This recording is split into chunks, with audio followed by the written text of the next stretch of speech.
Hello hello hello and welcome to a new lecture of Class Vista. जहाँ पे हम कर रहे हैं क्लास 11 की तैयारी केमिस्ट्री के साथ। आज है आप लोगों का हाइड्रोकार्बन्स का लेक्चर नंबर 3 और यही होगा हमारा आखिरी लेक्चर हाइड्रोकार्बन्स चैप्टर की ओर से। तो बिना किसी देरी के चलो शुरू करते हैं। हर बार की तरह पहले थोड़ा सा रिवीजन देख लेंगे कि अभी तक हम लोगों ने हाइड्रोकार्बन्स में किया क्या है। अभी तक हम लोगों ने एल्केन्स वाला पार्ट पूरा कंप्लीट कर लिया है। एल्केन्स में प्रिपरेशन कंप्लीट कर लिया, फिर केमिकल रिएक्शंस भी कंप्लीट कर लिया, फिर उसका हम लोगों ने प्रोजेक्शंस वाला पार्ट भी कंप्लीट कर लिया, जो स्टैगर्ड न्यूमैन प्रोजेक्शन, ठीक है, एक्लिप्स कॉन्फॉर्मेशन, वो सब हम लोगों ने कर लिया। फिर एल्कीन्स में हम लोगों ने जीओसी का एक पार्ट जो हम लोगों ने तब छोड़ के आए थे, जो कि था जियोमेट्रिकल आइसोमेरिज्म, वो हम लोगों ने कर लिया है एल्कीन्स के लेक्चर में। ठीक है, तो वो वाला लेक्चर बहुत अच्छे से देखना। Isomerism is a very important topic. Alkenes में हम लोगों ने फिर प्रेप भी देख लिया, प्रिपरेशंस एंड उसका रिएक्शंस भी देख लिया। अभी आज हम लोग देखेंगे एल्काइंस में। एल्काइंस में ज़्यादा कुछ नहीं है। एल्काइंस का तुम लोगों को ऑलरेडी पता है, मतलब ऑलरेडी एल्केन्स और एल्कीन्स वाला अगर तुम लोग लेक्चर देखोगे उसमें से जानोगे। उधर हम लोगों ने जितना भी रिएक्शंस कराया है, उधर जितना भी हम लोगों ने प्रिपरेशंस पढ़ा है, उसमें से एल्काइंस का ऑलमोस्ट हो ही जाता है। फिर भी हम लोग थोड़ा सा प्रेप देख लेंगे एंड फिर हम लोग थोड़ा सा रिएक्शंस देख लेंगे एंड हम लोग बढ़ जाएंगे एरीन्स की तरफ, मतलब बेंजीन वाला। ठीक है, बेंजीन का रिएक्शंस तक हम लोग बढ़ जाएंगे। और बेंजीन का प्रेप तो तुम्हें पता ही है, तुम्हें ऑलरेडी मिल गया होगा बेंजीन का प्रेप, वो रेड हॉट ट्यूब वाला। सो बिना किसी देरी के चलो, हमारा फर्स्ट टॉपिक जो है वो है preparation of alkynes from calcium carbide. This is an industrial process. याद रखना, इंडस्ट्रियल प्रोसेस मतलब लार्ज स्केल में अगर मुझे एल्काइंस चाहिए तो हम कैल्शियम कार्बाइड से वो हम लोग प्रोड्यूस करते हैं। Calcium carbide is nothing but CaC2। ठीक है, कैल्शियम कार्बाइड। तो इस this is a multi step process. ठीक है, तो मैं ईच स्टेप को 1 2 3 बाय लाइन लिख देता हूँ, तुम लोगों को ईजी हो जाएगा। So the first step is start from CaCO3, मतलब कैल्शियम कार्बाइड हम लोग पहले उसको हम लोगों को बनाना होगा। CaCO3 से हम लोग शुरू करते हैं। Then this is limestone.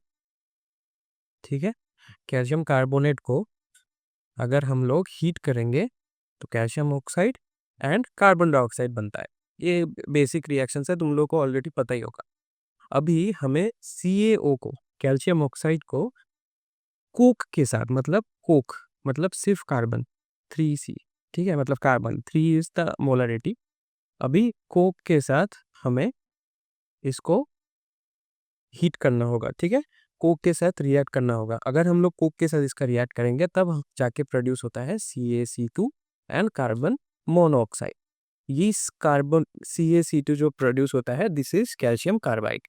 And जो मेन रिएक्शन है, जो कैल्शियम कार्बाइड का जो मेन रिएक्शन है जहाँ से हमें एल्काइंस मिलता है, that is nothing but reaction with water. CaC2 plus 2H2O turns into CaOH2, calcium hydroxide, and ethyne C2H2. This is nothing but an alkyne. ठीक है, सो अगर तुम्हें बोले कि फ्रॉम कैल्शियम कार्बाइड से कैसे होता है रिएक्शन विथ वाटर के साथ, अगर हम लोग रिएक्ट कर देंगे वाटर के साथ कैल्शियम कार्बाइड को, तो हमको मिल जाएगा एल्काइन। ठीक है, चलो, ये सब बहुत ही छोटा छोटा टॉपिक्स है, बहुत ही इजी इजी टॉपिक्स है, तो हम लोग थोड़ा सा इसको फास्ट फास्ट कर लेंगे। ठीक, नेक्स्ट इज फ्रॉम विसिनल डाइहैलाइड। ठीक है, अभी विसिनल डाइहैलाइड का जब हम लोग विसिनल डाइहैलाइड के बारे में हम लोगों ने डिस्कस कर दिया था। एल्किन्स जो चैप्टर था, सॉरी एल्किन्स मतलब एल्किन्स का जो पार्ट था, वहाँ पे हम लोगों ने विसिनल डाइहैलाइड के बारे में डिस्कस कर लिया लास्ट लेक्चर में। तो अभी अगर तुम्हें विसिनल डाइहैलाइड क्या है, इसमें थोड़ा कन्फ्यूजन आ रहा है, तो वो वाला लेक्चर तुम रेफर कर सकते हो। वहाँ पे मैंने अच्छे से समझा दिया है कि विसिनल डाइहैलाइड क्या है, और वहाँ पे रिएक्शंस भी जो जैसा मैंने दिखाया है वैसा ही होगा, ईजी है। विसिनल डाइहैलाइड में जब रिएक्शन होता है तो हम लोग उसको बोलते हैं डीहाइड्रोहेलोजिनेशन। डीहाइड्रोहेलोजिनेशन रिएक्शन होता है। ठीक है, अभी एक विसिनल डाइहैलाइड से हम लोग एग्जांपल देख लेते हैं कि विसिनल डाइहैलाइड ले लेता हूँ मैं, सपोज CH2Br एंड CH2Br, ये वाला विसिनल डाइहैलाइड कहलाता है। अभी CH2Br के साथ अगर मैंने KOH, पोटेशियम हाइड्रोक्साइड, वो भी अल्कोहलिक, मतलब अल्कोहल के साथ अगर मैंने डिजोल्व कर दिया, तो वो कुछ ऐसा प्रोड्यूस करता है, CH double bond CH Br। ऐसा तुम लोगों ने ऑलरेडी देखा था। कहाँ पे देखा था? हम लोगों ने ऑलरेडी ये एल्कीन के प्रिपरेशन में देख लिया था।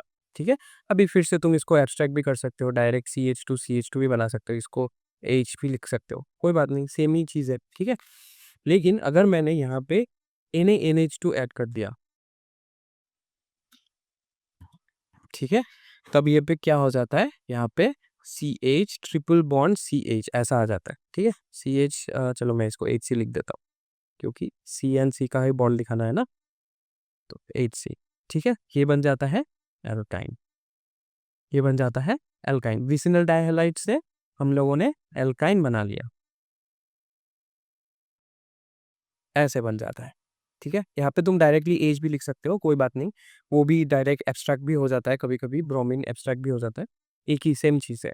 ठीक है, अभी एल्काइंस का प्रिपरेशन यही दो है, एक है इंडस्ट्रियल स्केल में, एक है नॉर्मल लैब प्रिपरेशन जो है विसिनल डायहैलाइड के मदद से।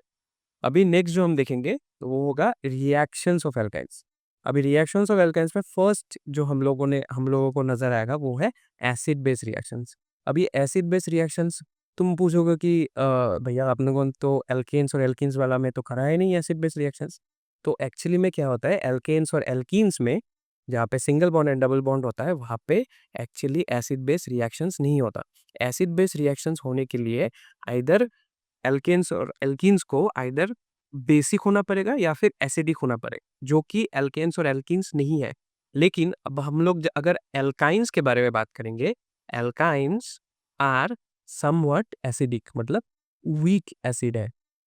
ठीक है, एल्काइंस आर वीक एसिड। अब अगर वीक एसिड है तो वो किसी बेस के साथ रिएक्ट कर सकता है। एग्जाम्पल के तौर पे तुम लोग लिख सकते हो कि सपोज मेरे पास CH है, sorry CH triple bond CH है, इसको अगर मैं सोडियम मेटल के साथ रिएक्ट करूँ, sodium metal is basic in nature. ठीक है, अगर इसके साथ मैं रिएक्शन करूँ तो कुछ ऐसा बन जाएगा कि HC ट्रिपल बॉन्ड CNA, जहाँ पे C के ऊपर थोड़ा सा नेगेटिव चार्ज एंड Na के ऊपर पॉजिटिव चार्ज होगा। ठीक है, इसको अगर मैं फिर से सोडियम के साथ रिएक्ट करूँ तो डबल, मतलब दो साइड में ही सोडियम आ जाएगा, दोनों साइड में ही सोडियम आ जाएगा। NaNH2 के साथ भी कर सकते हो, ऑलमोस्ट सेम ही है। सपोज मैंने CH3 C triple bond CH ऐसा ले लिया, फिर मैं NaNH2 दे दिया मैंने इसमें, NaNH2 के साथ अगर मैं रिएक्ट करती हूँ, NaNH2 is also basic in nature, तब क्या बन जाएगा, CH3 C triple bond CNA। ठीक है, CNA ऐसा कुछ बन जाएगा। तो एसिड बेस रिएक्शंस होता है, किसमें होता है, एल्काइंस में होता है, बाकी दोनों में मतलब एल्केन्स और एल्कीन्स में नहीं होता। अच्छा, नेक्स्ट इज हाइड्रोजनेशन। अभी हाइड्रोजनेशन मुझे पता है कि तुम लोगों को पता है, शायद तुम लोग अभी कंफ्यूज हो जाओगे, लेकिन ऑलरेडी हम लोगों ने प्रिपरेशंस में पढ़ा था, जब प्रिपरेशन ऑफ एल्केन्स कर रहे थे from higher carbon from alkynes alkenes. ठीक है, या फिर जब हम लोग प्रिपरेशन ऑफ एल्कीन्स कर रहे थे फ्रॉम एल्काइंस, तब हम लोगों ने किया था ना, क्या किया था, hydrogenation is nothing but, suppose मेरे पास एक ट्रिपल बॉन्डेड कार्बन का कंपाउंड है जो कि है एल्काइन। एल्काइन के साथ अगर मैं H2 को ऐड कर दूं, किसके प्रेजेंस में, Pt प्रेजेंस में, या फिर Pd के प्रेजेंस में, या फिर निकल के प्रेजेंस में, प्लेटिनम पैलेडियम और निकल के प्रेजेंस में अगर मैं कर दूं, तो बन जाता है CH2CH2। याद है ये रिएक्शन, ये क्या था, this is nothing but the preparation of alkene. याद है ना, this is nothing but preparation of alkene. ठीक है, अब अगर फिर से अगर मैं यहाँ पे H2 ऐड कर दूं, H2 ऐड कर दो, सेम कैटलिस्ट PT या फिर निकल, तो क्या बन जाएगा, ऑब्वियसली और एक हाइड्रोजन ऐड हो जाएगा, बन जाएगा CH3 these are nothing, this and also this are nothing but prep of alkane. हम लोगों ने ऑलरेडी पढ़ा था, फर्स्ट जो प्रिपरेशन हम लोगों ने देखा था एल्केन्स का, फर्स्ट प्रिपरेशन एल्केन्स का first preparation that is nothing but hydrogenation किया था, हायर कार्बन एटम, मतलब हायर बॉन्डेड कार्बन एटम से। तो ऐसे ही होता है, यही हाइड्रोजनेशन है, ऑलरेडी हम लोगों ने ये रिएक्शंस पढ़ ही लिया है। ठीक है, चलो नेक्स्ट इज हेलोजनेशन। ठीक है, मतलब additions of halogen, this is also a test for unsaturation. जब प्रैक्टिकल लैब में तुम लोग अनसेचुरेशन टेस्ट करोगे ना, कि ऑर्गेनिक ऑर्गेनिक एक सैंपल दे दिया तो वो अनसेचुरेटेड है या सैचुरेटेड है, तब हेलोजन ऐड करके देख सकते हो। तो वो क्या है कैसे होगा, मैं एक रिएक्शंस लिख देता हूँ, एग्जांपल के तौर पे एक रिएक्शन लिख देता हूँ। सपोज CH3 है ना, C है, ट्रिपल बॉन्ड CH है, ठीक है। इसमें अगर तुमने हेलोजन ऐड कर दिया, ब्रोमीन ऐड कर दिया, तो क्या बन जाएगा, CH3 CBr double bond CHBr। यहाँ पे तुम एक्सेस अगर ब्रोमीन ऐड करोगे, एक्सेस ब्रोमीन के प्रेजेंस में ये बन जाएगा CH3 C, यहाँ पे भी Br, यहाँ पे भी Br, एंड यहाँ पे एक बॉन्ड टूट जाएगा, सिंगल बॉन्ड कन्वर्ट हो जाएगा, यहाँ पे भी Br, यहाँ पे भी Br, ऐसा कुछ हो जाएगा। This is a addition of halogen, ठीक है। अभी एडिशन ऑफ हाइड्रोजन हेलाइड्स मतलब HX, HBr, HCl ऐसा अगर होगा तो HBr होगा, या फिर HCl होगा, या फिर HF हो गया, HI हो गया। इसमें कैसा होता है, इसमें कैसा होता है हम लोग एग्जाम्पल से ही देख लेते हैं। सपोज मेरे पास है HC ट्रिपल बॉन्ड CH ऐसा है, ठीक है।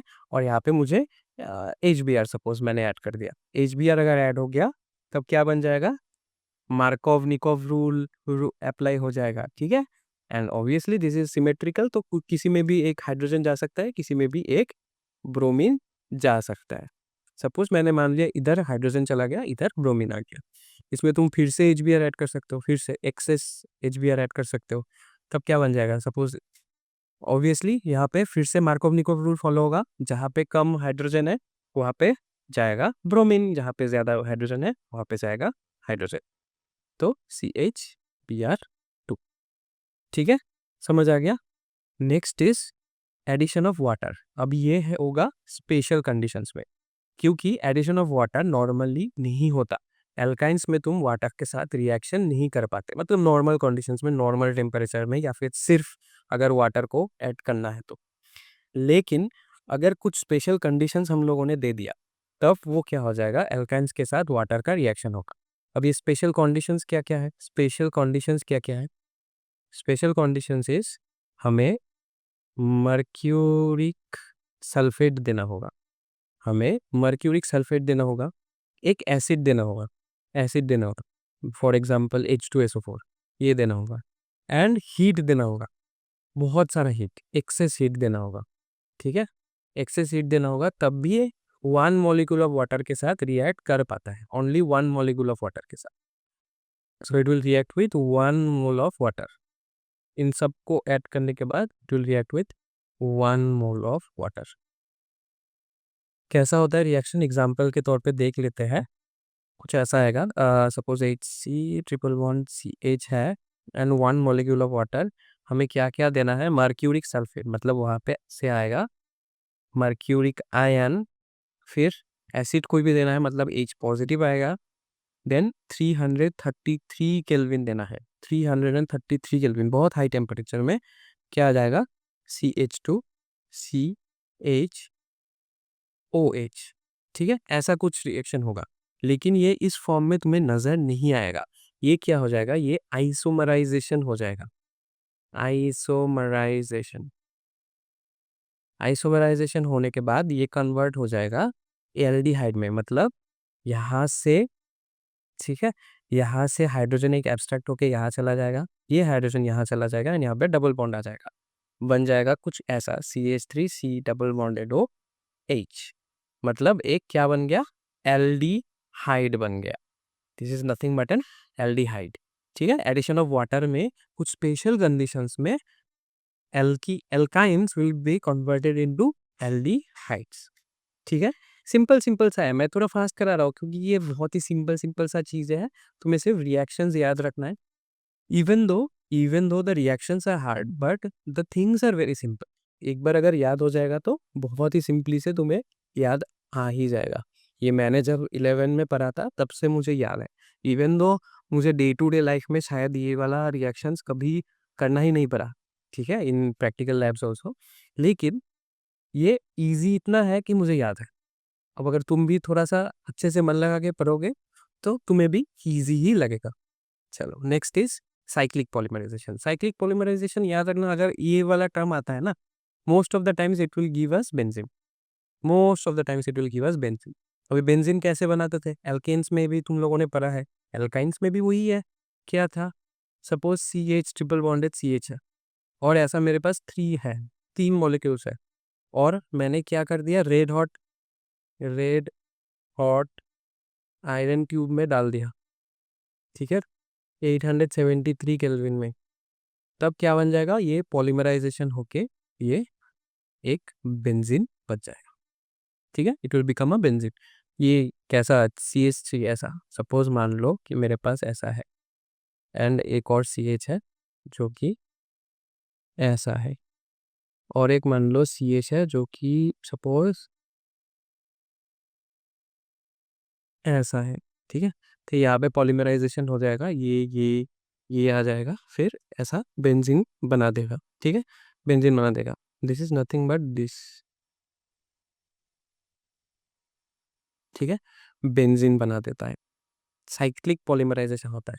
एंड अल्काइंस का लीनियर पॉलीमराइजेशन भी होता है, लेकिन लीनियर पॉलीमराइजेशन के बारे में बुक में ज़्यादा कुछ नहीं दिया हुआ है, सिर्फ ये बात बोल दिया गया है कि लीनियर पॉलीमराइजेशन भी होता है। मतलब ये cyclic polymerisation is nothing but ये क्लोज होता है, हो जाता है, चेन क्लोज हो जाता है, ठीक है। यहाँ पे चेन क्लोज हो गया, चेन इज क्लोज्ड, ठीक है। Linear polymerisation is chain will be open, मतलब ऐसा लंबा स्ट्रेट चेन कार्बन, मतलब स्ट्रेट चेन कोई पॉलीमर बना देता है, ठीक है। लीनियर पॉलीमराइजेशन भी अल्काइंस करता है, ये बात नोट में लिख लेना। चलो, अभी हम लोगों का थोड़ा सा इंपॉर्टेंट टॉपिक है इलेक्ट्रोफिलिक सब्सटीट्यूशन ऑफ बेंजीन। अभी बेंजीन तो प्रिपेयर हो गया, अभी इसका रिएक्शंस करना पड़ेगा। अभी रिएक्शंस में हम लोग याद रखेंगे कि इलेक्ट्रोफिलिक सब्सटीट्यूशन जितना भी रिएक्शंस है वो हम लोग को इम्पोर्टेंट है, वो हम लोगों को याद करना है, किसका, सब्सटीट्यूशंस ऑफ बेंजीन। तो पहले ही मैं एक काम करता हूँ, एक तुम लोगों को एक अच्छा सा फ्लो चार्ट जैसा बना के दे देता हूँ, उन लोगों को पढ़ने में भी आसानी होगी, ठीक है। थोड़ा सा छोटा बना लेता हूँ, नवल बना नहीं चाहिए। एक बेंजीन रिंग मैंने बना लिया, ठीक है।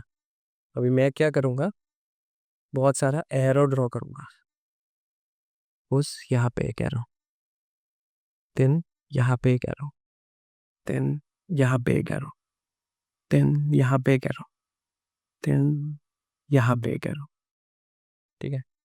चलो, अभी फर्स्ट जो होगा दिस इज नाइट्रेशन, ठीक है। मैं चलो कोई दूसरा कलर से लिख देता हूँ, दिस इज नाइट्रेशन। नाइट्रेशन में क्या होगा, जो कंपाउंड है, मतलब जो रिएजेंट है वो क्या क्या होगा, that is concentrated HNO3, concentrated HNO3 plus concentrated H2SO4, ठीक है, H2SO4, ठीक है। अब यहाँ पे इलेक्ट्रोफाइल कौन सा होगा, NO2, NO2 negative is the electrophile. ये आके कहाँ पे बैठेगा, ऐसा बेंजीन रिंग बनेगा, ऐसा बेंजीन रिंग बनेगा एंड उसके सिर के ऊपर बैठ जाएगा, NO2 बन जाएगा नाइट्रोबेंजीन, ठीक है, बन जाएगा नाइट्रोबेंजीन। Next is chlorination. चलो मैं सबका पहले नाम लिख देता हूँ, दिस इज क्लोरीनेशन, बाद में लिख दूंगा, यहाँ पे लिख देता हूँ chlorination. This will be bromination, मतलब हम लोगों को अभी से थोड़ा थोड़ा समझ में आ रहा होगा, ठीक है। This is Friedel craft alkylation, Friedel craft alkylation, this is Friedel Crafts acylation, ठीक है, फ्रीडल क्राफ्ट एसाइलेशन। अभी चलो सब रिएजेंट्स के नाम लिख देता हूँ एक एक करके। क्लोरीनेशन में ऑब्वियसली क्लोरीन के बारे में बात कर रहे हैं तो क्लोरीन आना पड़ेगा। क्या क्या होगा, क्लोरीन देंगे एंड क्या देंगे, एनहाइड्रस AlCl3, एनहाइड्रस AlCl3, ठीक है। यहाँ पे कौन सा इलेक्ट्रोफाइल आएगा, L positive, oh sorry NO2 positive, this is positive, ठीक है। तो बन जाएगा, कहाँ पे आके बैठेगा, कहाँ पे आके बैठेगा, इलेक्ट्रोफाइल कहाँ पे आके बैठता है, सिर के ऊपर, बेंजीन के सिर के ऊपर। This is chlorination, this is nitration. अभी ब्रोमिनेशन में क्या होगा, ब्रोमिनेशन में ऑब्वियसली ब्रोमीन आएगा, क्या देंगे, Br2 देंगे, साथ में क्या देंगे, FeBr3 देंगे, FeBr3 देंगे। तब वहां से कौन सा इलेक्ट्रोफाइल आ जाएगा, Br पॉजिटिव, ठीक है, Br पॉजिटिव आ जाएगा एंड ये बन जाएगा बेंजीन रिंग एंड उसके सिर के ऊपर बैठ जाएगा ब्रोमीन, तो ये बन गया bromination. Next is Friedel-Crafts alkylation. Friedel-Crafts alkylation में क्या आता है, याद रखना, Friedel-Crafts alkylation and Friedel Craft acylation बहुत बार आएगा, ठीक है। अभी तो क्लास 11 में कम टाइम में ही, मतलब कम ही है, लेकिन क्लास 12 में बहुत बार आएगा, ठीक है। अभी फ्रीडल-क्राफ्ट एल्काइलेशन क्या होता है, फ्रीडल-क्राफ्ट एल्काइलेशन में बेंजीन रिंग होता है, चलो बेंजीन रिंग, सॉरी मैंने रिएजेंट लिखना ही भूल गया। फ्रीडल-क्राफ्ट एल्काइलेशन में द रिएजेंट्स आर CH3Cl, ठीक है, CH3Cl and anhydrous AlCl3, anhydrous AlCl3। यहाँ पे कौन सा आएगा इलेक्ट्रोफाइल, CH3 पॉजिटिव, ठीक है। ये हो गया Friedel-Crafts alkylation. Next is Friedel-Crafts acylation. अभी एसाइलेशन में क्या होता है, CH3COCl, यहाँ पे CH3 बाय द वे, थोड़ा स्किप करके जा रहा हूँ ना मैं, फास्ट जा रहा हूँ। CH3COCl प्लस एनहाइड्रस AlCl3, अगर ऐसा आ गया तो अब यहाँ पे इलेक्ट्रोफाइल कौन सा होगा, COCH3, COCH3, ठीक है, पॉजिटिव चार्ज। एंड यहाँ पे प्रोडक्ट आएगा बेंजीन रिंग एंड COCH3, ठीक है, ऐसा प्रोडक्ट आएगा। तो ये जो सारा चीज है, these are the electrophilic substitution of benzene, ठीक है। इलेक्ट्रोफिलिक सब्स्टिट्यूशन कैसे होता है, and there are 5 different reactions जिसको हमको पढ़ना है, nitration, chlorination, bromination, Friedel Craft alkylation and Friedel Craft acylation reaction, ठीक है। इजी है, ज्यादा हार्ड नहीं है। तो अभी नेक्स्ट जो टॉपिक है उसके बारे में हम लोग पढ़ेंगे, जो कि है mechanism of electrophilic substitution of benzene. अब ये मैकेनिज्म थोड़ा सा हार्ड है, थोड़ा सा हार्ड लगेगा, लेकिन 3 स्टेप्स में डिवाइडेड है, अच्छे से थोड़ा सा सुनोगे तो समझ में आ जाएगा। तो मैकेनिज्म का जो पहला स्टेप है इलेक्ट्रोफिलिक सब्स्टिट्यूशन का, वो क्या होगा, इलेक्ट्रोफिल बनना, मतलब जनरेशन ऑफ इलेक्ट्रोफाइल, ठीक है। सबसे पहला स्टेप ही क्या होगा कि इलेक्ट्रोफाइल जनरेट हो जाएगा, ठीक है।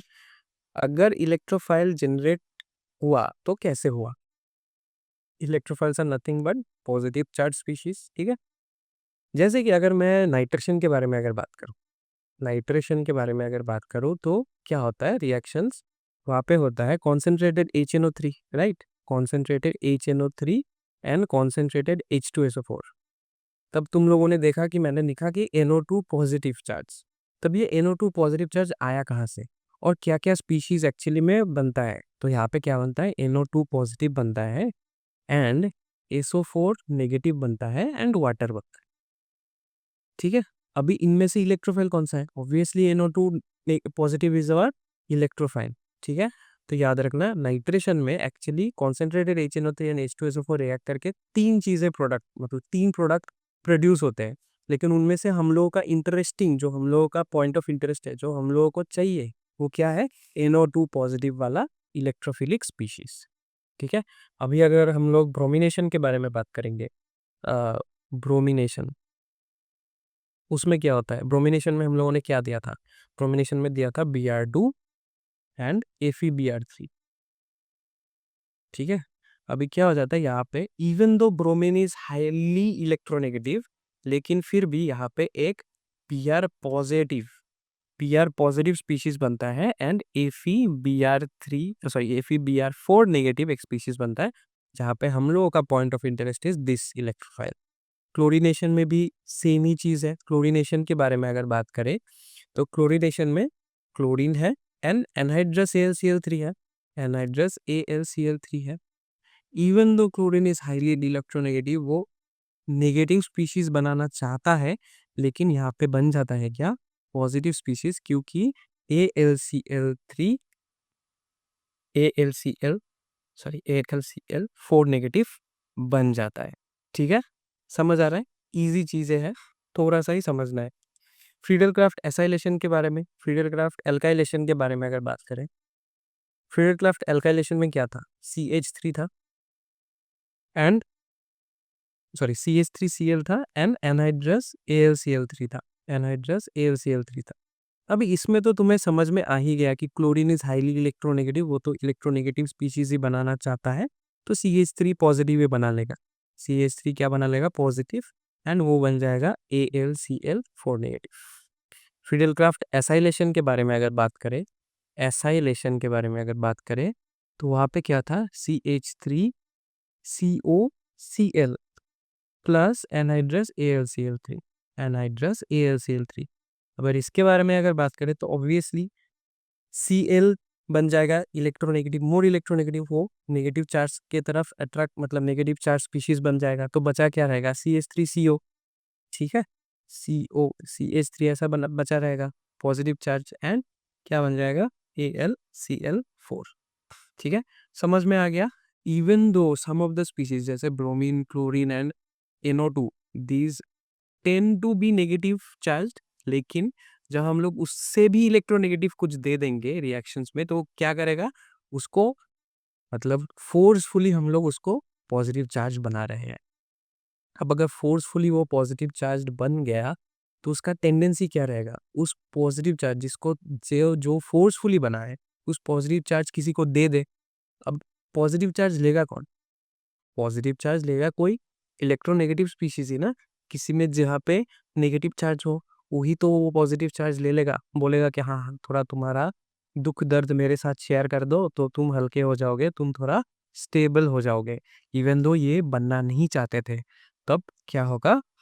हमारा सेकेंड पॉइंट जो है यहाँ से शुरू होता है। Second point is the formation of intermediate carbocation. Formation of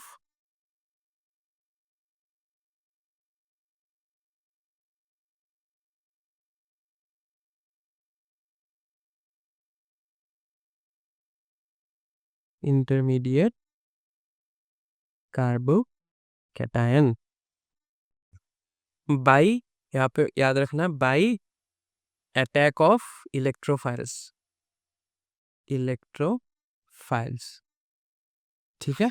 formation of intermediate carbocations by attack of electrophiles, मतलब अपना पॉजिटिव चार्ज किसी को दे रहा है, अटैक करके इलेक्ट्रोफाइल्स दे रहा है, ठीक है। तो क्या करेगा? जब बेंजीन रिंग है, benzene ring is somewhat stable, ठीक है, benzene ring is somewhat stable. तो बेंजीन रिंग जो है, सपोज ये रहा एक बेंजीन रिंग, और यहाँ पे जितना भी इलेक्ट्रोफाइल, जितना भी स्पीशीज है, चाहे वो NO2 पॉजिटिव हो, Cl पॉजिटिव हो, Br पॉजिटिव हो, CH3 पॉजिटिव हो, या फिर COCH3 पॉजिटिव हो, उसको हम लोग सपोज E पॉजिटिव फॉर्म में लिखते हैं इलेक्ट्रोफाइल। तो ये इलेक्ट्रोफाइल क्या करेगा? पहले ही जाके सपोज सिर पे बैठ जाएगा, सिर पे बैठ जाएगा, तो कैसा बन जाएगा? ऐसा कुछ बन जाएगा, ठीक है, सिर पे बैठ जाएगा। तब ये टूट जाएगा, ये वाला बॉन्ड टूट जाएगा, ये बन गया, ये बन गया, यहाँ पे पॉजिटिव चार्ज आ गया, ठीक है। लेकिन ये पॉजिटिव चार्ज यहाँ पे ज़्यादा देर नहीं रहेगा, वो डीलोकलाइज हो जाएगा। तब क्या हो जाएगा? ये इधर चला जाएगा, ये इधर चला जाएगा। ओह सॉरी, मैंने गलत लिख दिया यहाँ पे। एक्चुअली पॉजिटिव चार्ज आ जाएगा इधर, ये चला जाएगा इधर, ठीक है। तब क्या बनेगा? तब कुछ ऐसा बनेगा, इलेक्ट्रोफाइल तो ऊपर बैठ गया सिर पे, यहाँ पे डबल बॉन्ड है, यहाँ पे डबल बॉन्ड है, यहाँ पे पॉजिटिव चार्ज है। अब अगर यहाँ पे पॉजिटिव चार्ज है, यहाँ पे भी ज़्यादा देर वो नहीं रुकेगा, क्या करेगा? यहाँ पे चला जाएगा, एंड ये वाला बॉन्ड टूट के यहाँ पे आ जाएगा। तब कुछ ऐसा कैनोनिकल स्ट्रक्चर बन जाएगा कि एक बेंजीन रिंग है, यहाँ पे बॉन्ड है, यहाँ पे बॉन्ड है, एंड यहाँ पे पॉजिटिव चार्ज है, क्योंकि इलेक्ट्रोफाइल ऊपर बैठे हैं महाराज, ठीक है। तो एक्चुअली में अगर कार्बोकैटायन का जो फॉर्मेशन होता है कुछ ऐसा होता है, this is not equal to, not equivalent, जैसे सिमिलरिटी कुछ ऐसा होगा कि एक कार्बोकैटायन फॉर्म होगा, कुछ ऐसा करके हम लोग रिप्रेजेंट करते हैं। This is nothing but the carbocation, मतलब जो बेंजीन था, जो स्टेबल था, जो स्टेबल है अपने आप में, उसमें इलेक्ट्रोफाइल आके क्या कर दिया? अपना दुख दर्द शेयर कर दिया। अभी कार्बोकैटायन हो गया अनस्टेबल, वो बोला कि अच्छा तुमने तो अपना दुख दर्द हमें दे दिया, हम तो हो गए अनस्टेबल बाबा, तब क्या करेंगे, तब जो लास्ट पार्ट है हमारा मैकेनिज्म का, वहां पे काम आ गया। क्या था? जो कि है एब्स्ट्रैक्शन ऑफ प्रोटॉन। एब्स्ट्रैक्शन मतलब कुछ भी नहीं, एब्स्ट्रैक्शन मतलब है रिमूवल। ठीक है, एब्स्ट्रैक्शन मतलब removal of proton. Removal of proton मतलब H पॉजिटिव, जो पॉजिटिव चार्ज एक्स्ट्रा आ गया बाय न्यूक्लियोफाइल। ठीक है, बाय न्यूक्लियोफाइल। कैसा होगा? अभी यहाँ पे क्या था, एक कार्बोकैटायन जो था, यहाँ पे ऐसे हम लोगों ने रिप्रेजेंट किया था ना, ऐसे रिप्रेजेंट किया था कार्बोकैटायन। अभी थोड़ा सा सोचो, यहाँ पे एक हाइड्रोजन भी तो है ना। ऑब्वियसली यहाँ पे भी हाइड्रोजन है, यहाँ पे भी हाइड्रोजन है, यहाँ पे भी है, यहाँ पे भी है, तो यहाँ पे भी एक हाइड्रोजन है, होगा ही, होना ही चाहिए। तो इस हाइड्रोजन में ये पॉजिटिव चार्ज, मतलब ये पॉजिटिव चार्ज से पूरा बेंजीन रिंग, मतलब पूरा कंपाउंड में ही है। तो क्या करता है, एक न्यूक्लियोफाइल आता है। एक न्यूक्लियोफाइल मतलब नेगेटिव चार्ज वाला स्पीशीज। याद है यहाँ पे हम लोगों ने नेगेटिव स्पीशीज जनरेट किया था ना, ये देखो, ये देखो, ये देखो, ये देखो, ये देखो। ठीक है, ये जो नेगेटिव चार्ज स्पीशीज है वो क्या करेगा, बोलेगा कि आजा हाइड्रोजन, तू आजा, और अपने साथ अपना दुख, ये जो पॉजिटिव चार्ज है इसको भी लेके आ। ठीक है, इसको भी लेके आ, और ये जो इलेक्ट्रोफाइल है इसको स्टेबल होने दे, इसको बेंजीन के साथ थोड़ा स्टेबल होने दे। हम लोग अपने में ही अपना सुख दुख बांट लेते हैं, ऐसा कुछ बना देते हैं। न्यूक्लियोफिल के साथ हाइड्रोजन आ जाता है, मतलब प्रोटॉन जो है H पॉजिटिव जो है वो एब्स्ट्रैक्ट हो गया, रिमूव हो गया, एंड अटैच हो गया किसके साथ, न्यूक्लियोफाइल के साथ। और ये किसी किया किसने, न्यूक्लियोफाइल में। तो जो इलेक्ट्रोफिलिक रिएक्शन है वो सिर्फ इलेक्ट्रोफाइल से ही नहीं चलता। ये तो इलेक्ट्रोफाइल है, ठीक है, ये भी इलेक्ट्रोफाइल है, ये भी इलेक्ट्रोफाइल है, ये भी इलेक्ट्रोफाइल है, ये भी इलेक्ट्रोफाइल है, लेकिन चलता है किसके साथ, चलता है न्यूक्लियोफिल के साथ। सिर्फ इलेक्ट्रोफाइल के ऊपर डिपेंड नहीं करता। इलेक्ट्रोफाइल आके अटैक तो करेगा, लेकिन स्टेबल बनाएगा कौन, न्यूक्लियोफाइल। ठीक है, ये था mechanism of electrophilic reaction of, electrophilic substitution reaction of benzene. ठीक है, समझ आ गया होगा। लेकिन नेक्स्ट टॉपिक में बढ़ने से पहले थोड़ा सा रिएक्शंस का मैं दिखा देता हूँ, ताकि ये मैकेनिज्म जो है तुम्हें पूरा पूरा समझ में आ जाए। एक हार्ड वाला ले लेते हैं, ठीक है, चलो मैं फ्रीडल क्राफ्ट एसाइलेशन दिखा देता हूँ। फ्रीडल क्राफ्ट एसाइलेशन, इसमें कैसा होता है, मैं मैकेनिज्म के तौर पे अगर जाऊंगा तो पहला स्टेप क्या होगा, generation of electrophile. Generation of electrophile कैसे होता है वो तो हम लोगों ने देख ही लिया था कि CH3CO Cl होता है, एंड एनहाइड्रस AlCl3 होता है, AlCl3 होता है, फिर क्या बन जाता है, COCH3 बन जाता है, एंड AlCl4 बन जाता है। ठीक, सिंपल, आ गया। ठीक है, चलो अभी ये जो COCH3 है वो किस पे अटैक करेगा, इलेक्ट्रोफाइल जो है किसकी पे अटैक करेगा, बेंजीन रिंग के ऊपर अटैक करेगा। बेंजीन रिंग के ऊपर ये COCH3 आके अटैक करेगा, एंड क्या बना देगा, ऐसा कुछ स्पीशीज बना देगा, एक कार्बोकैटायन बना देगा। एक कार्बोकैटायन बना देगा जहाँ पे ऊपर बैठे रहेंगे ये इलेक्ट्रोफाइल महाराज। अब इसको बैलेंस भी तो करना है, ये बैलेंस कौन करेगा, ये बैलेंस करेगा कौन, एक एक बहुत ही दिलदार आदमी जिसका नाम है, बहुत ही दिलदार आदमी जिसका कि क्या नाम है, जिसका नाम है न्यूक्लियोफाइल। और यहाँ से जो न्यूक्लियोफाइल बना वो क्या है, AlCl3, ये बन गया तो इलेक्ट्रोफाइल, ये बन गया न्यूक्लियोफाइल। ठीक है, ये न्यूक्लियोफाइल चला आएगा AlCl4। ये क्या करेगा, इस महाशय को लेके आ जाएगा, अपने पास खींच के लेके आ जाएगा, ताकि ये जो इलेक्ट्रोफिलिक जो कार्बोकैटायन बना था वो स्टेबल हो जाए, वो अपना सुख दुख समेट ले, वो थोड़ा सा डिप्रेशन से बाहर आ जाए, एंड वो क्या बना देगा, AlCl3, एंड एक Cl दे देगा, H को बना देगा HCl। ठीक है, ये तीन प्रोडक्ट्स मिलता है। तो इलेक्ट्रोफिलिक सब्स्टिट्यूशन में न्यूक्लियोफाइल भी इंपॉर्टेंट है, एंड इलेक्ट्रोफाइल भी इंपॉर्टेंट है। ये थोड़ा सा एग्जांपल मैंने दे दिया समझाने के लिए, शायद एग्जाम में आ सकता है, अगर बोर्ड्स पे फोकस्ड है तो शायद नहीं भी आ सकता है। ठीक है, बाकी का भी तुम लोग ट्राई कर सकते हो। फ्रीडल क्राफ्ट एल्काइलेशन में कैसा होता है, फ्रीडल क्राफ्ट सॉरी नाइट्रेशन में कैसा होता है, ब्रोमिनेशन में कैसा होता है, क्लोरीनेशन में कैसा होता है, क्योंकि मैंने सबका जो इंटरमीडिएट्स बनता है वो सब मैंने दे दिया है। इलेक्ट्रोफाइल क्या बनता है, न्यूक्लियोफाइल क्या बनता है, तुम लोग कर सकते हो, एक बार ट्राई करके देख सकते हो बाकी सबका भी करने का। चलो अभी नेक्स्ट जो हमारा टॉपिक है वो है एक्टिवेटिंग ग्रुप। ठीक है, activating not biting, activating group. ये एक्टिवेटिंग ग्रुप क्या होता है, यहाँ पे डेफिनेशंस में तुम लोगों को पता चल जाएगा कि groups that increase the electron density on benzene ring when they are attached with benzene ring. ठीक है, मतलब क्या है, सपोज ये एक बेंजीन रिंग है, ठीक है, बेंजीन रिंग है, समवॉट स्टेबल है, अभी इसका कुछ इलेक्ट्रॉन डेंसिटी रहेगा, ठीक है, कोई कुछ भी इलेक्ट्रॉन डेंसिटी है, कुछ भी समथिंग।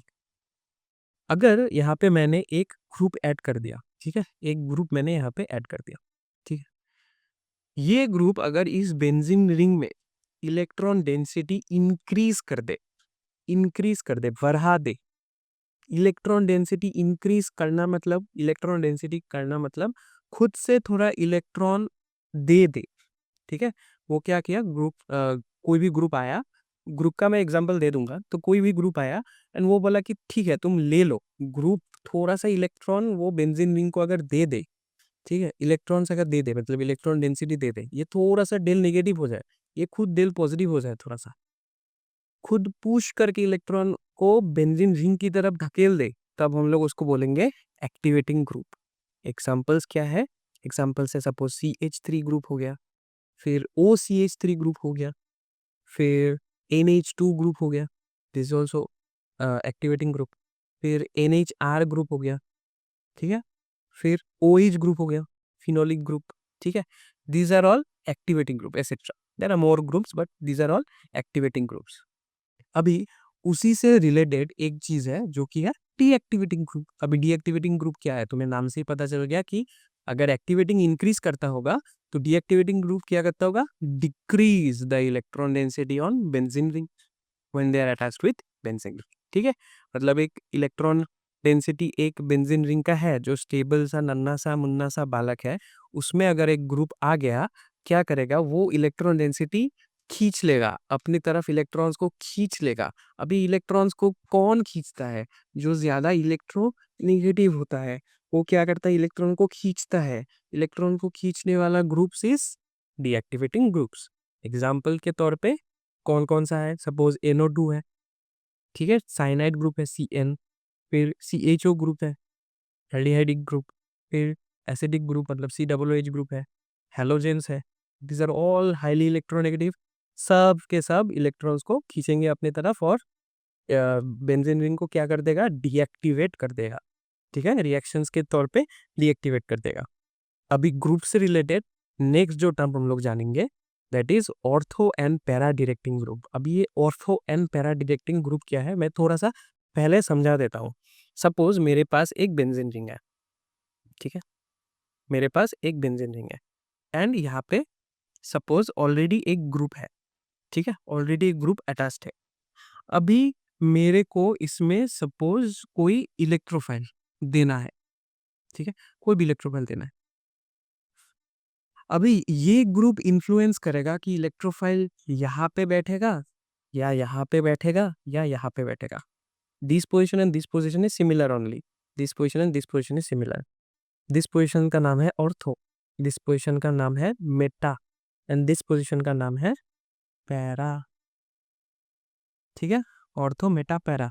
अब ये ortho and para directing groups एक ही होते हैं, मतलब ortho and para directing groups एक होता है एंड एक होता है जो हम लोग बाद में देखेंगे कि मेटा डायरेक्टिंग ग्रुप्स। अरे टाइटल ही चेंज किया या ये हो जाएगा मेटा डायरेक्टिंग ग्रुप्स, ठीक है।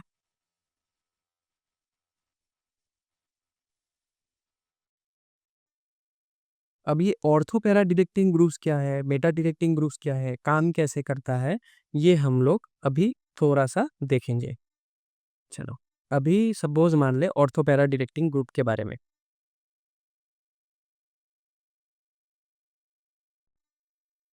अब ये ऑर्थोपैरा डायरेक्टिंग ग्रुप्स का एक एग्जांपल मैं दे देता हूँ। सब जितना भी ऑर्थोपैरा डायरेक्टिंग ग्रुप्स है उन सब का एग्जांपल मैं एक एक दे देता हूँ।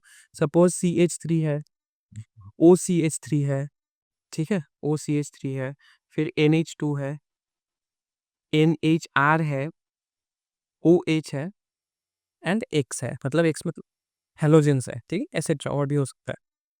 अब ये ऑर्थोपैरा डायरेक्टिंग ग्रुप काम कैसे करता है, एक मैं मैकेनिज्म तुम लोगों को समझा देता हूँ। किसका लेके, सपोज फिनोल का ले लेता हूँ, OH का ले लेता हूँ, इजी होगा।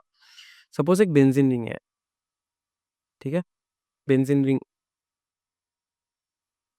रिंग है जहाँ पे एक OH ग्रुप अटैच्ड है, ठीक है।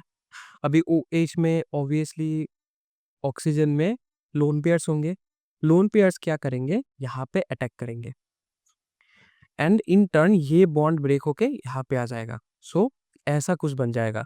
सपोज बेंजीन रिंग है, इतना बार बेंजीन रिंग ड्रॉ करना पड़ता है ना। हम लोगों के टीचर बोलते थे कि एक बेंजीन का स्टेम बना लो। तो ये बन गया OH पॉजिटिव, यहाँ पे आ गया नेगेटिव चार्ज। ऑब्वियसली ये नेगेटिव चार्ज यहाँ पे ज़्यादा देर नहीं रुकेगा। नेगेटिव चार्ज कहाँ पे जाएगा, यहाँ पे अटैक करेगा एंड इन टर्न इस बॉन्ड को ब्रेक करके यहाँ पे आना पड़ेगा। तो कुछ ऐसा बेंजीन रिंग बन जाएगा, ठीक है। Obviously this will be OH positive, यहाँ पे एक बॉन्ड बन गया, यहाँ पे नेगेटिव चार्ज आ गया, यहाँ पे तो बॉन्ड था ही, ठीक है। फिर से ये वाला भी बॉन्ड ऑब्वियसली यहाँ पे नेगेटिव चार्ज ज़्यादा देर नहीं रुकेगा, ये चला जाएगा यहाँ पे, ये बॉन्ड आ जाएगा यहाँ पे। तो ऐसा कुछ बन जाएगा कि यहाँ पे नेगेटिव चार्ज, यहाँ पे बॉन्ड, यहाँ पे बॉन्ड, यहाँ पे OH एंड पॉजिटिव चार्ज। फिर ये नेगेटिव चार्ज क्या करेगा, इधर अटैक करेगा, ये बॉन्ड ऑब्वियसली जाके इधर अटैक करेगा, मतलब पॉजिटिव चार्ज के ऊपर अटैक करेगा, ठीक है। इधर अटैक करेगा तब बन जाएगा जो ओरिजिनल स्ट्रक्चर था, ऐसा कुछ बन जाएगा कि यहाँ पे आ गया बॉन्ड, यहाँ पे आ गया बॉन्ड एंड यहाँ पे आ गया बॉन्ड। तो बन जाएगा OH जैसा कि ओरिजिनल स्ट्रक्चर था। तो अभी अच्छे से देखना कि नेगेटिव चार्जेस कहाँ कहाँ पे बैठे हैं।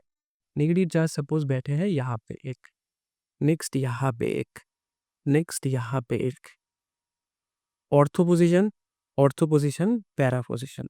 तो अगर मैं इसका कैनोनिकल स्ट्रक्चर का डायरेक्टली ड्रॉ करूँ तो कैनोनिकल स्ट्रक्चर बन जाएगा कुछ ऐसा, कैनोनिकल स्ट्रक्चर कुछ बन जाएगा ऐसा कि यहाँ पे थोड़ा सा नेगेटिव चार्ज है, यहाँ पे भी थोड़ा सा नेगेटिव चार्ज है, यहाँ पे भी थोड़ा सा इसको थोड़ा सा नीचे ड्रॉ करना पड़ेगा, ठीक है।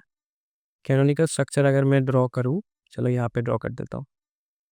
तो यहाँ पे थोड़ा सा नेगेटिव चार्ज है, यहाँ पे थोड़ा सा नेगेटिव चार्ज है, यहाँ पे थोड़ा सा नेगेटिव चार्ज है एंड कहाँ पे थोड़ा सा नेगेटिव चार्ज है, यहाँ पे थोड़ा सा पॉजिटिव चार्ज है। क्योंकि देखो पॉजिटिव चार्ज यहाँ पे ही था, पॉजिटिव चार्ज मूव नहीं किया, तो यहाँ पे थोड़ा सा पॉजिटिव चार्ज है, may be in double bond, may be double bond नहीं है, ठीक है। सो ये बन गया उसका स्ट्रक्चर। तो इसको हम लोग ऐसे भी समझ सकते हैं कि सपोज यहाँ पे एक इलेक्ट्रोफाइल आ गया, इलेक्ट्रोफाइल मतलब पॉजिटिव चार्ज। अब ये पॉजिटिव चार्ज कहाँ पे अटैक करेगा, कहाँ पे अटैक करेगा, OH तो पॉजिटिव है, यहाँ पे अटैक नहीं कर सकता। ऑब्वियसली ये किसके तरफ जाएगा, यहाँ पे खाली है, यहाँ पे भी जा सकता है, लेकिन ऑब्वियसली पॉजिटिव चार्ज को अट्रैक्ट कौन सा करेगा, थोड़ा सा नेगेटिव चार्ज। तो most of them will go either on, most of them will go either on para positions, sorry ortho positions. Electrophile यहाँ पे भी हो सकता है, this is the ortho group, और it will go to the para group, ठीक है। It will go to the para group, यहाँ पे इलेक्ट्रोफाइल आ जाएगा, इज द पैरा ग्रुप, ठीक है। कौन सा मेजर होगा कौन सा माइनर होगा, obviously this is OH, this is electrophile, यहाँ पे रिपल्शन कम है तो this will become the major group. यहाँ पे क्या है, दोनों बगल में है, विसिनिटी में है, अपने आसपास में ही है, तो यहाँ पे रिपल्शन ज्यादा होगा तो this will become the minor group. लेकिन दोनों ही प्रोडक्ट्स आएगा, मेजर भी आएगा एंड माइनर भी आएगा, कम आएगा माइनर ऑब्वियसली, मेजर ज्यादा आएगा। लेकिन ये जब इतना जो जो ग्रुप्स मैंने दिया है यहाँ पे, CH3O, CH3, NH2, NHR, OH, X, these are the important ones। अगर ये ग्रुप अगर ऑलरेडी अटैच्ड है एंड ऊपर से कोई इनकमिंग इलेक्ट्रोफाइल आ रहा है तो वो ऑर्थो पोजीशन में बैठेगा या पैरा पोजीशन में बैठेगा। अभी तुम लोग सोचोगे कि ये तो अभी के लिए इम्पोर्टेंट नहीं है, हाँ नहीं है, ये अभी के लिए इम्पोर्टेंट उतना भी नहीं है, लेकिन कब इम्पोर्टेंट होगा, नेक्स्ट ईयर में, 12th में जब तुम लोग पढ़ोगे बहुत बार आ जाएगा कि ऑलरेडी एक ग्रुप बैठा है लेकिन उसके बावजूद एक ग्रुप आएगा इलेक्ट्रोफाइल या फिर न्यूक्लियोफाइल, सपोज मान लो कि इलेक्ट्रोफाइल ही है, वो कहाँ पे बैठेगा, ऑर्थो में बैठेगा, पैरा में बैठेगा या फिर मेटा में बैठेगा। तो ऐसा कुछ ग्रुप्स रहने से तुम लोगों को पता है कि ऑर्थो एंड पैरा दोनों में ही बैठेगा, पैरा में बन जाएगा मेजर एंड ऑर्थो में बन जाएगा माइनर प्रोडक्ट। ठीक है, अभी नेक्स्ट जो ग्रुप था वो है मेटा डायरेक्टिंग ग्रुप। अभी मेटा डायरेक्टिंग ग्रुप कौन सा होता है? मेटा डायरेक्टिंग ग्रुप्स का मैं एग्जांपल दे देता हूँ। Meta directing groups are suppose NO2 है, ठीक है, फिर next is CN, CF3, COOH, ठीक है, एसिडिक ग्रुप, फिर CHO एल्डिहाइडिक ग्रुप। ठीक है, these are all meta directing groups. Meta directing groups में एक एग्जांपल ले लेता हूँ, चलो मैं मैकेनिज्म समझा देता हूँ, मैकेनिज्म समझा देता हूँ। मैकेनिज्म कैसा होता है? सपोज NO2 को ले लेते हैं, ठीक है, बेंजीन रिंग है, बेंजीन रिंग, ट्याओ ट्याओ ट्याओ, फिर नाइट्रोजन डबल बॉन्ड, एक डेटिव बॉन्ड होता है यहाँ पे ऑक्सीजन के साथ। तब क्या होता है, ये यहाँ पे अटैक करता है, ठीक है, ये यहाँ पे अटैक करता है, ये यहाँ पे अटैक करता है। तब कुछ ऐसा बन जाता है कि यहाँ पे आ गया पॉजिटिव चार्ज एंड यहाँ पे नाइट्रोजन, यहाँ पे आ गया नेगेटिव चार्ज एंड ये तो डेटिव बॉन्ड है ऑलरेडी। ठीक है, तब ऐसा कुछ बन जाएगा। ऑब्वियसली ये पॉजिटिव चार्ज ज़्यादा देर यहाँ पे नहीं रहेगा, क्या करेगा, पॉजिटिव चार्ज इधर आने की कोशिश करेगा एंड सो इसको इधर पे एडजस्ट होना पड़ेगा। ये अगर इधर पे एडजस्ट हो गया तब कुछ ऐसा बन जाएगा कि यहाँ पे एक बॉन्ड, यहाँ पे एक बॉन्ड, यहाँ पे positive charge and obviously N, यहाँ पे नेगेटिव चार्ज एंड यहाँ पे एक डेटिव बॉन्ड। चलो अभी ये पॉजिटिव चार्ज यहाँ पे भी ज़्यादा देर नहीं रुकेगा, ये चला चला जाएगा यहाँ पे, इसके वजह से इसको एडजस्ट करके यहाँ पे आना पड़ेगा। ये बॉन्ड टूट जाएगा तो नया बॉन्ड बनेगा, यहाँ पे एक बॉन्ड बन गया, यहाँ पे एक बॉन्ड बन गया, यहाँ पे आ गया positive charge and obviously nitrogen, oxygen, oxygen, फिर से ये क्या कर जाएगा, अपना ओरिजिनल फॉर्म में चला जाएगा कि यहाँ पे एक बॉन्ड, यहाँ पे एक बॉन्ड, यहाँ पे एक बॉन्ड एंड ये क्या करेगा, ये इधर अटैक करेगा, ये इधर अटैक करेगा, तो इन डबल बॉन्डेड को सॉरी यहाँ पे सिंगल बॉन्ड हो जाएगा।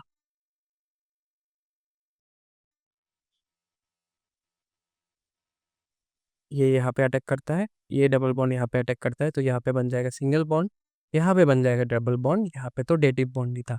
तब पॉजिटिव चार्ज कहाँ पे चला गया, पॉजिटिव चार्ज बैलेंस आउट हो गया। अभी अच्छे से देखना पॉजिटिव चार्जेस कहाँ कहाँ पे है। पॉजिटिव चार्जेस है यहाँ पे, पॉजिटिव चार्ज है यहाँ पे एंड पॉजिटिव चार्ज है यहाँ पे, मतलब ऑर्थो एंड पैरा पोजिशंस में पॉजिटिव चार्ज ऑलरेडी है। अगर मैं इसका कैनोनिकल स्ट्रक्चर ड्रॉ करूँ तो कुछ ऐसा बनेगा कि यहाँ पे डेल पॉजिटिव है थोड़ा, यहाँ पे भी डेल पॉजिटिव है थोड़ा, यहाँ पे भी डेल पॉजिटिव है थोड़ा। ठीक है, तो खाली कौन सा जगह है, खाली जगह अगर हम लोग देखेंगे तो खाली कौन सा जगह है, यहाँ पे भी थोड़ा सा डॉट डॉट डॉट, यहाँ पे डेल नेगेटिव है, ये तो डेटिव बॉन्ड है, ये किसी में भी पार्टिसिपेट नहीं कर रहा है। अगर यहाँ पे एक इनकमिंग इलेक्ट्रोफाइल आ गया, electrophile are positive in charge, obviously positive positive की तरफ नहीं जाएगा एंड ये तो बैलेंस आउट हो गया, ये जो नेगेटिव चार्ज था ये तो बैलेंस आउट हो गया। तब वो कहाँ पे जाएगा, ऑब्वियसली यहाँ पे जो खाली जगह है यहाँ पे जाएगा या फिर यहाँ पे जाएगा जो खाली जगह है and this positions are called meta positions. तो कुछ ऐसा बन जाएगा कि सपोज यहाँ पे अगर NO2 है तो इलेक्ट्रोफाइल यहाँ पे बैठेगा, this is the meta position and this is the major product. Obviously there is only one product जो कि होगा मेटा पोजिशन में। ठीक है, समझ में आ रहा है? तो इलेक्ट्रोफाइलिक ग्रुप के लिए इलेक्ट्रोफिल जो भी है वो उस किसके ऊपर डिपेंड करेगा, ऑलरेडी अगर एक ग्रुप प्रेजेंट है तो वो डिपेंड करेगा कि वो मेटा डायरेक्टिंग ग्रुप है या फिर para direct ortho para directing group है। तो इसके लिए ये जो ग्रुप्स है इन सब का नाम जानना इज वेरी इंपॉर्टेंट, कौन सा क्या प्रॉपर्टीज देता है, कौन सा एक्टिवेटिंग है, कौन सा डीएक्टिवेटिंग है, कौन सा ऑर्थो पैरा डायरेक्टिंग है, कौन सा मेटा डायरेक्टिंग है, ये सब याद करना इज इम्पॉर्टेंट। ठीक है, समझ में आ गया? अभी चलो एक एग्जांपल कर ले, चलो एग्जांपल करते हैं। सपोज मुझे दिया हुआ है बेंजीन सिर्फ, और बोला गया है कि तुम मुझे P nitro para nitro bromo benzene बना के दिखाओ। तब तुम कैसे करोगे, पैरा नाइट्रो ब्रोमो बेंजीन, मतलब ब्रोमो बेंजीन, बेंजीन से मुझे ब्रोमो बेंजीन बनाना है, उसके बाद पैरा नाइट्रो ब्रोमो बेंजीन बनाना है।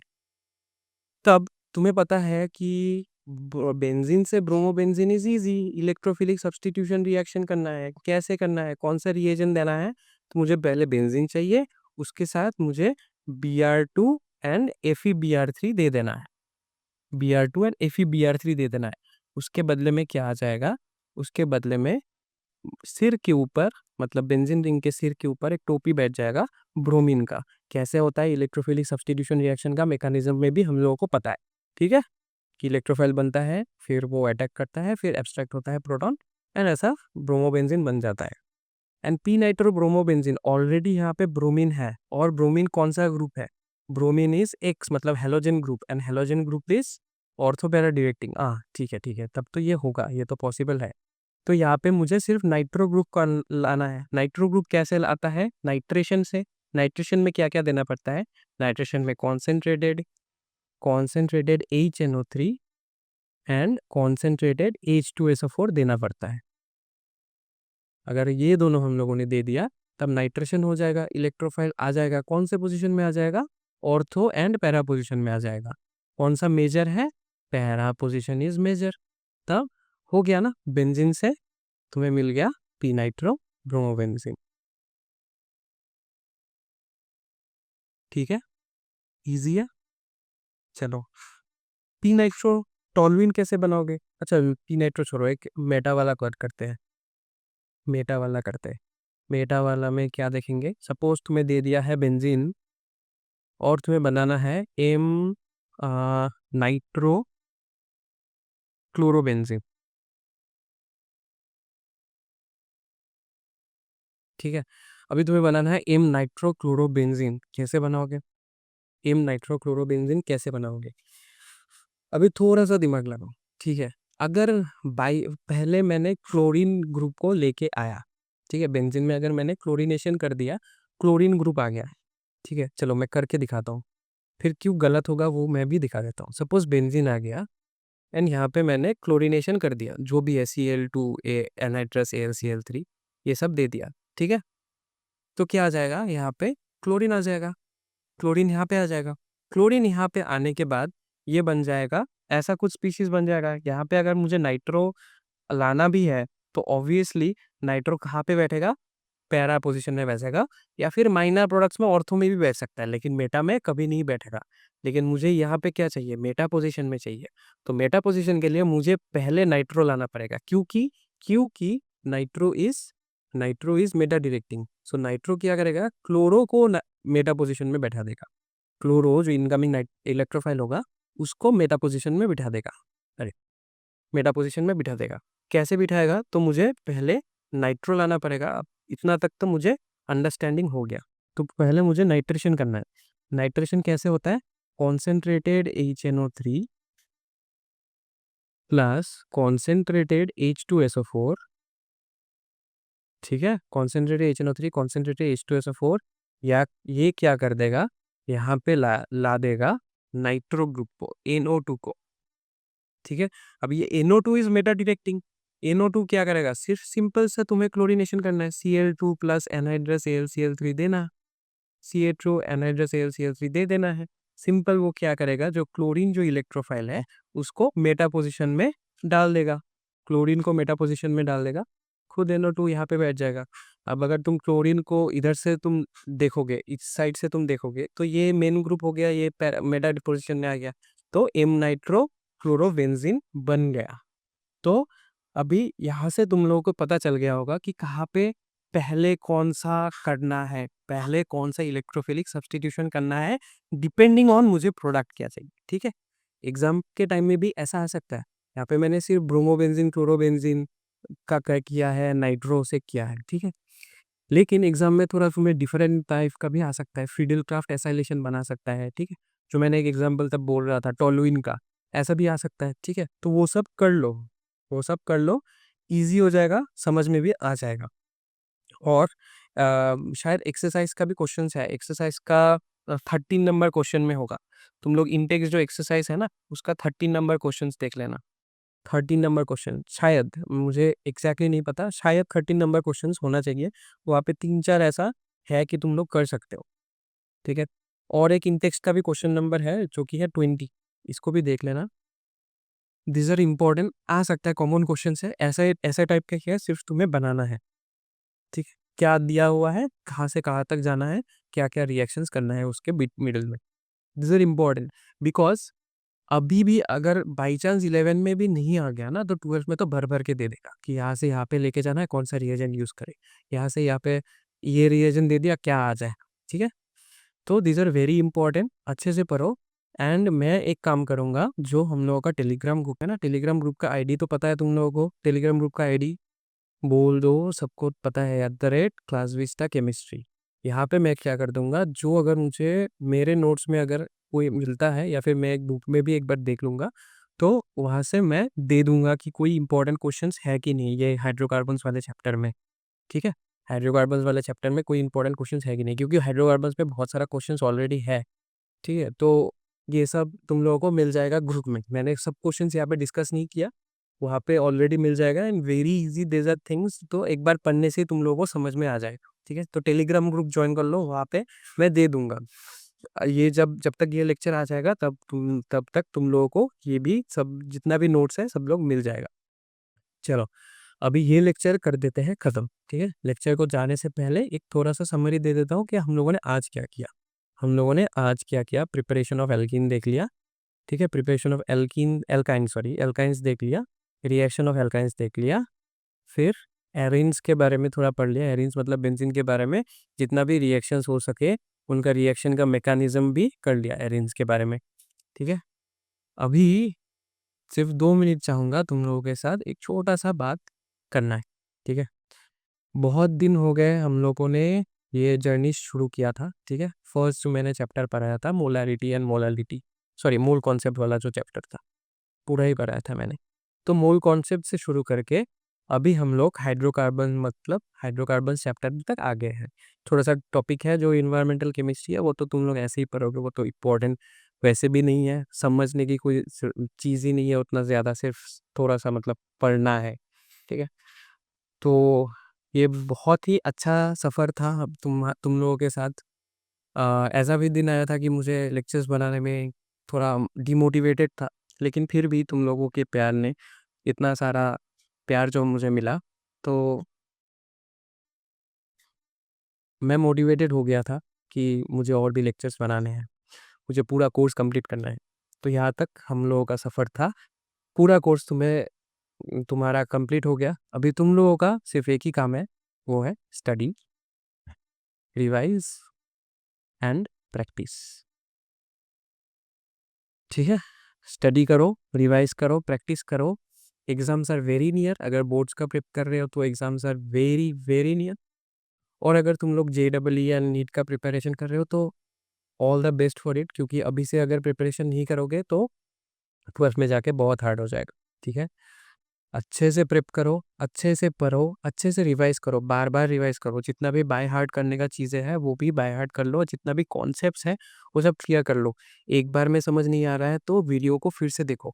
बाई चांस मैं तो ये भी बोलता हूँ कि अगर तुम्हें मेरे वीडियो से अच्छा नहीं लग रहा है, तो बहुत सारे ऐसे टीचर्स हैं जो बहुत अच्छे तरीके से, शायद मेरे से भी अच्छे तरीके से समझा रहे हैं, तो उनका भी हेल्प ले सकते हो, जहाँ से भी रिसोर्सेज मिले उठा लो, प्रैक्टिस कर लो। ठीक है, और मैं तो हूँ ही यहाँ पे, कोई भी डाउट्स हो, कोई भी प्रॉब्लम्स हो, वो कमेंट सेक्शन में डाल दो, या फिर मैं टेलीग्राम ग्रुप में भी मैं वो मैसेजिंग ऑन कर दूंगा। अगर कोई भी प्रॉब्लम्स हो, कोई भी नोट्स चाहिए होगा एग्ज़ाम के पहले, तो वहाँ पे मैसेज डाल दो, मैं हूँ यहाँ पे खड़ा हुआ जब तक तुम लोगों का एग्ज़ाम्स ख़त्म ना हो।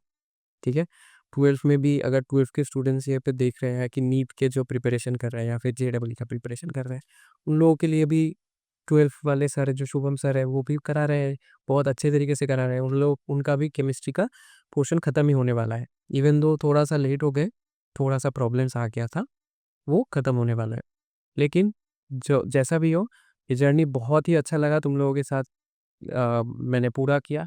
एंड एक छोटा सा अनाउंसमेंट है, जो कि है नेक्स्ट साल मतलब 12th के बैच जब स्टार्ट होंगे, तुम लोगों का एग्ज़ाम जब ख़त्म हो जाएगा, तब मैं आ जाऊँगा एक नए रूप में।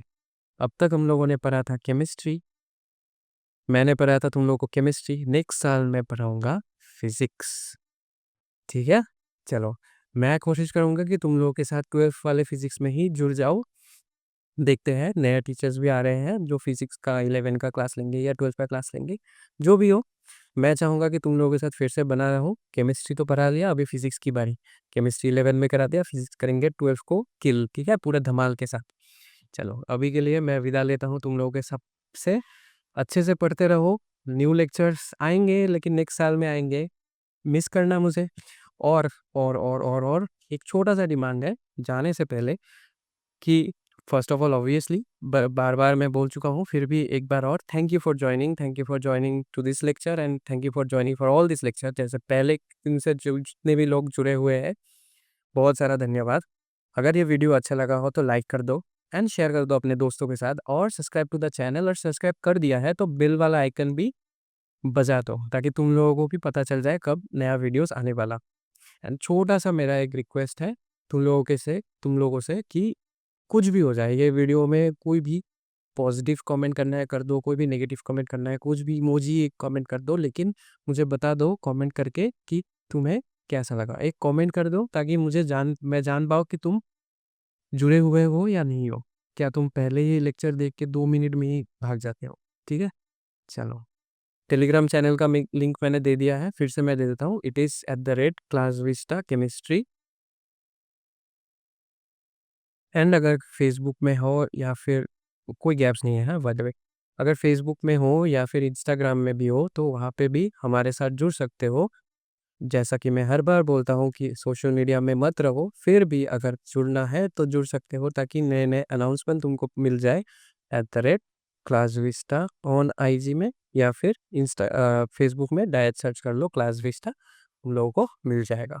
चलो, थैंक यू फॉर ज्वाइनिंग। अच्छे से पढ़ते रहो, अच्छे से एग्जाम देना। All the best. मिडिल में शायद मैं कोई एक दो वीडियोस दे दूंगा स्ट्रेटेजी का या फिर रिवाइज लास्ट मोमेंट रिविजन का, लेकिन तुम लोग पढ़ते रहो, अच्छे से पढ़ते रहो। चलो, मैं मिलता हूँ तुम लोगों के साथ नेक्स्ट सेशन मतलब नेक्स्ट ईयर में। तब तक के लिए बाय बाय। पढ़ो और ध्यान रखो।